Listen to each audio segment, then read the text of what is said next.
கரூரில் நிகழ்ந்த பெரும் சோகத்தை அடுத்து வெளிவந்த எஃப்ஐஆர் ஆவணங்கள் பல அதிர்ச்சிகரமான தகவல்களை வெளிச்சமிட்டுள்ளன. அதில் விஜயினால் தாமதம் ஏற்பட்டதாகவும் அந்த தாமதம் திட்டமிட்ட முறையில் நடந்ததாகவும் பதிவு செய்யப்பட்டுள்ளது. மேலும் அங்கு பணியில் இருந்த காவல்துறையினர் சூழ்நிலை மோசமாகும் அபாயத்தை முன்பே கணித்தும் டிவிகே கட்சியினருக்கு எச்சரிக்கை விடுத்திருந்ததாகவும் குறிப்பிடப்பட்டுள்ளது. ஆனால் அந்த எச்சரிக்கையை கட்சியினர் பொருட்படுத்தாமல் புறக்கணித்ததாக எஃப்ஐஆர் வெளிப்படையாக கூறுகிறது. இந்த சம்பவத்தில் பல உயிர்கள் பலியானது மாநிலம் முழுவதும் பெரும் துயரத்தை ஏற்படுத்தியுள்ளது. உயிரிழந்தோர் குடும்பங்களின் நிலை கண்கலங்கச் செய்யும் வகையில் உள்ளது. ஆனால் இவ்வளவு பெரிய உயிரிழப்புகள் நடந்திருந்தும் இதுவரை மாவட்ட ஆட்சியர் மற்றும் காவல் கண்காணிப்பாளர் மீது எந்தவித நடவடிக்கையும் எடுக்கப்படாதது குறித்த கேள்வி அதிகரித்து வருகிறது. அரசின் நடவடிக்கையின்மை குறித்த விமர்சனங்கள் பெருகி வருகிறது. கரூரில் நடந்த நிகழ்ச்சிக்கு முன்னதாகவே மக்கள் கூட்டம் அதிகரிக்கும் அபாயம் குறித்து தகவல்கள் கிடைத்ததாகவும் அவற்றை கட்டுப்படுத்த தேவையான நடவடிக்கைகள் எடுக்கப்பட வேண்டியது அவசியம் இருந்ததாகவும் விமர்சகர்கள் கூறுகின்றனர். ஆனால் அந்த எச்சரிக்கைகளை பொருட்படுத்தாதது உயிரிழப்புக்கான பிரதான காரணமாகவும் சுட்டிக்காட்டப்படுகிறது. காவல்துறையினர் தங்களின் கடமையை நிறைவேற்றி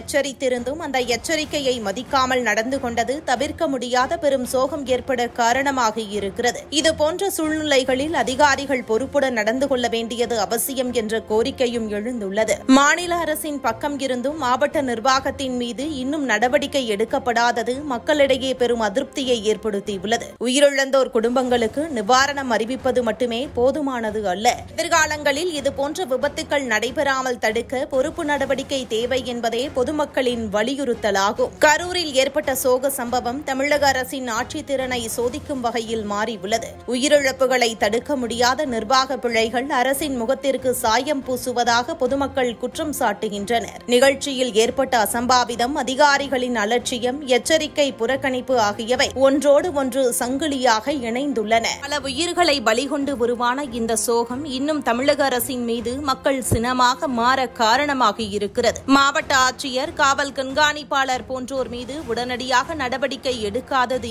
ஏன் என்ற கேள்வி நாளுக்கு நாள் வலுத்து வருகிறது. இக்கேள்விக்கு அரசு விரைவில் பதிலளிக்க வேண்டும் என்ற கோரிக்கை தமிழகம் எங்கும் ஒரே குரலில் வலுக்கத் தொடங்கி இருப்பது திமுக ஆட்சிக்கு பெரும் பின்னடைவை உண்டாக்கியிருக்கிறது.